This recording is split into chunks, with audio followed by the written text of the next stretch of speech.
ABS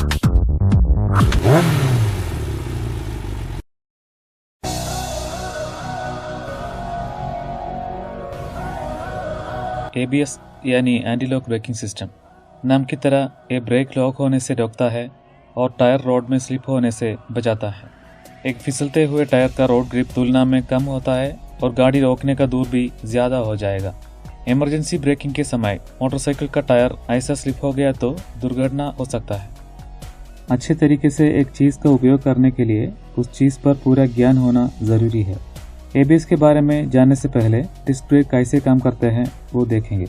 जब हम break लगाते हैं वो एक छोटा सा सिलेंडर के अंदर एक छोटा पिस्टन को दबाते हैं। उस पिस्टन ने हाइड्रोलिक फ्लूइड को एक होस के माध्यम से ब्रेक कैलिपर के तरफ दबाते हैं। फ्लूइड कैलिपर के अंदर एक बड़े पिस्टन को ब्रेक पैड की तरफ लगाएंगे और ब्रेक पैड ब्रेक डिस्क पर ऐसे व्हील रुक जाते हैं। अब ABS के बारे में जानते हैं। सरलता के लिए पहले सिंगल चैनल ABS के बारे में बात करेंगे। सबसे important part hydraulic control unit या HCU है। HCU को नियंत्रण करने के लिए एक इलेक्ट्रॉनिक कंट्रोल यूनिट या ECU है। ECU एक छोटा कंप्यूटर है जिसने व्हील के स्पीड को सारा समय मॉनिटर करते हैं। जब भी व्हील लॉक करने का संभावना है ECU HCU को चालू करके लॉकिंग से बचाते हैं। व्हील में एक स्पीड सेंसर है जिसने टॉर्नर रिंग नाम के एक पार्ट से व्हील का स्पीड समझ के ECU को बताते हैं। ABS सिस्टम के दिमाग ECU और उसके हिसाब से काम करने वाला HCU है। HCU में बिजली से चलता हुआ दो वाल्व है, आइसोलेशन वाल्व और डंप वाल्व। उसके बिना लो प्रेशर अक्यूमुलेटर नाम के एक एक्सपेंडेबल चेंबर, एक हाइड्रोलिक पंप और उसके मोटर और एक नॉन रिटर्न वाल्व या NRV भी है। ABS सिस्टम ब्रेक लीवर और ब्रेक के बीच में होते हैं, यानी हाइड्रोलिक हॉर्स पहले HCU में आते हैं फिर ब्रेक में जाते हैं। सिस्टम इग्निशन ऑन करने के साथ चालू हो जाते हैं, पर बाइक 10 किलोमीटर के स्पीड पर होने के बाद ही ABS काम करना शुरू करेगा। उस समय तक वो एक सेल्फ डायग्नोस्टिक स्टेज में होगा। ECU व्हील का स्पीड मॉनिटर कर रहे होंगे। अब हम ब्रेक लगाते हैं। हाइड्रोलिक फ्लूइड पर ब्रेक लीवर ने दबाव डाल के ब्रेक को दबाते हैं। फ्लूइड के रंग सिर्फ दबाव समझने के लिए दिया है। रंग जितना डार्क होगा उतना दबाव भी ज्यादा होगा।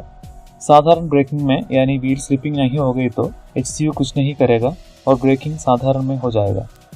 अगर व्हील लॉक हो गए तो ECU सेंसर के द्वारा वो जान जाएंगे और फिसलते हुए व्हील को अनलॉक करने के लिए कुछ गतिविधियों को शुरू करेंगे। सबसे पहले आइसोलेशन वाल्व को बंद करके ब्रेक डिस्क की तरफ जाने वाला फ्लूइड को ब्लॉक करेंगे और प्रेशर और बढ़ने से रोकेंगे। फिर ECU चेक करेंगे कि अब व्हील फिर से चलना शुरू किया या नहीं। अगर नहीं तो डंप वाल्व को ओपन करके अगला स्टेप चालू करेंगे। अब ब्रेक का प्रेशर कम हो जाएंगे और अतिरिक्त फ्लूइड को LPA में स्टोर करेंगे। ब्रेक फ्री हो जाने पर व्हील फिर से घूमेंगे। अब ब्रेक लाइन पे फिर से दबाव करके ब्रेक लगाना है, क्योंकि हम अभी भी ब्रेक लीवर दबा के रखा है, पर सिर्फ आइसोलेशन वाल्व का खुलना उतना प्रेशर नहीं देगा जितना चाहिए ब्रेक दबाने के लिए। उल्टे में लीवर फ्री भी हो जाएंगे। तो ECU हाइड्रोलिक पंप के मोटर को ऑन करेंगे। ये पिस्टन पंप LPA से फ्लूइड लेके नॉन रिटर्न वाल्व या NRV के द्वारा इनपुट लाइन पे पंप करेंगे। NRV फ्लूइड को वापस पंप पर जाने से रोकते हैं और इनपुट लाइन पर दबाव बना के रखते हैं। उसी समय डंप वाल्व को बंद करते हैं।